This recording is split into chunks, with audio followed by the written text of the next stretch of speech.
Cherry Kitchens. I'm based in Manchester and I've been designing kitchens for 43 years. I was at the Kbsa Awards and I won Best Kitchen Design for kitchen over £50,000. This was with a project that I did for a client in South Manchester. And the clients are from Taiwan and have a great passion for very pure, simple design and living. I have a definite style of design, but this client knew exactly what they wanted. It's quite interesting. It's a white kitchen. I don't do a huge amount of white kitchens, but their space was already tiled. So the dark tile floor was already there. And she knew she wanted a block of units that were white gloss reflecting the room. So they've actually flown in for the last few years, Japanese garden designers, and have got the most amazing Japanese garden. And what they wanted was when they were looking at the bank of units that they could see all the glass and all the beautiful gardens reflected in the glass. As a block of units, it's quite simple. And when I first met these clients, the design was actually quite a long way down the road, but no one could ever get it where she was completely satisfied with the design. And I was brave enough to suggest that it should brick up a window. So on that back wall where you're seeing all the tall units, no other kitchen designer had said, we're just going to block up the window. Because actually there was a view also from that window, but it was more important that they got that lovely linear look of tall units. And then those tall units have very specific functions. So you start from the left, you've got fridge freezer. And then the next cupboard is a breakfast cupboard and it opens and the doors pocket away. And David, the man of the house, his passion is actually juicing. He's quite messy with all his things because he's got his different seeds and things that he puts into his juice. So that is his cupboard. He's got his own sink, his own containers, his own pots, and even above it is a drainer rack. So he washes his things, leaves them in there, shuts the door, and that's his place. And he does the juice for him and his wife for lunch and for breakfast.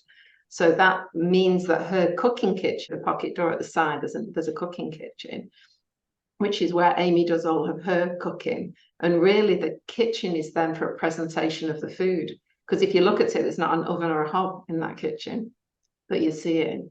The showcase piece is the marble, which is actually real. It's very rare Panda marble. It took us a long time to find the piece with all the markings and the colours. And she actually drove to London to choose the slab. Then you've got the natural ash table coming off the side, which has got a little bit extractor above it, an liquor extractor, and that's because she quite often puts food on a hot skillet, so it creates some smoke. So that's just to get rid of the cooking smells sticking to your clothes. The main cooking extractor is in the kitchen where she does her cooking. And then actually the next pocket door unit along, you open the door, slide away, and there's a presentation for drinks. And that could be a brandy, but it's quite often a tea. So that's where all the teas would be stored and the nice pots and so on to serve the amazing teas that they have after dinner. So that kitchen is really about the presentation of food that is actually cooked in the small, what I would describe as a spice kitchen at the back. One of the challenges on that design was being brave enough to say, get rid of the window. Everyone that you've been working with was trying to accommodate this window. And actually, when you really studied her brief, the window should have gone.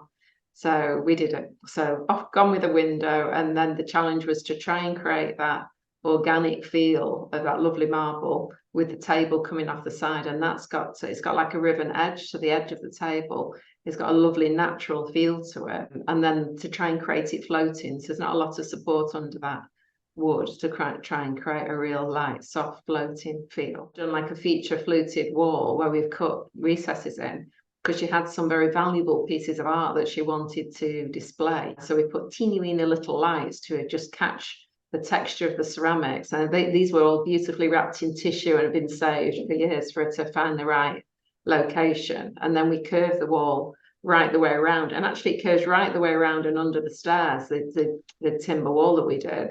And then these doors open to secret storage spaces under the stairs, and it gives you that very pure space. And obviously people from countries where they're highly populated, space is premium. So actually, if you look at her room, there's a lot of space, a lot of empty space, but that's pure luxury to have space. So she just has one beautiful piece of leather furniture as a sofa, and then one table and chairs and the sideboard. It's just the most calm environment. It's actually really easy to clean because they've got this amazing Japanese dog as well. They were never sure of me, and I love dogs. In the end, it was photo bombing when I was taking pictures of the kitchen, thinking, yes, I've won the dog over. So yeah, it was an absolute joy to actually get that order over the line when the client had been working actually for quite a few years to get it perfect, that she spent a lot of time trying to get the detail right with her Eggersman kitchen to make sure that she didn't have any mistakes on it. And I don't think she would change a thing.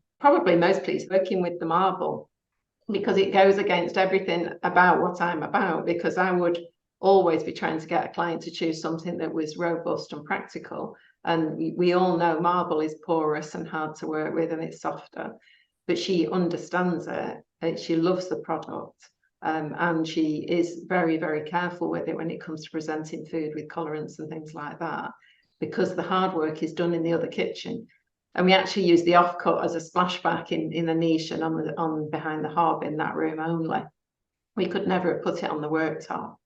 But yeah, I think the worktop is just a delight to see. It's got great depth in the colours, and you can really see into the marble. It's just beautiful. I always like saying this is so scary because it's fragile, and you have to sign disclaimers that it might break, it might separate, because they have natural flaws in. And yeah, so we work really well with our stonemasons to get that pulled together, and it's got a lovely, slightly organic edge on it to complement the stone. So I think the stone's amazing. It's good sometimes when a client challenges you. And actually, my biggest challenge was the table. It's took me a while to get that table to settle down in the temperature of their big room. Life isn't so always straightforward. I'm a kitchen design. I put a suspended piece of wood in a room that's got underfloor heating and glass. You've got heat coming from the glass, you've got heat coming from the floor, and then you'll get changes of humidity. And actually, there's actually sheet steel under it. So we've got a lot going on under it, but it still has to be able to move, and it letterboxes into that amazing marble. I always think simple design looks like you could have done it in 2 minutes. Actually, that island and that piece of wood suspending together and locking together and cutting a slot it's just with steel coming through. It's probably one of the most complicated things I've done. I'm always learning. I can't imagine a time where I'm still not learning things. Treat to myself, next year I'm going to Japan, and I'll be going to see some of the Japanese gardens and things, because that is something that excites me as a designer, and to get more inspiration from the world that she showed me. It's a different kind of design and a different way of looking at materials and nature working together.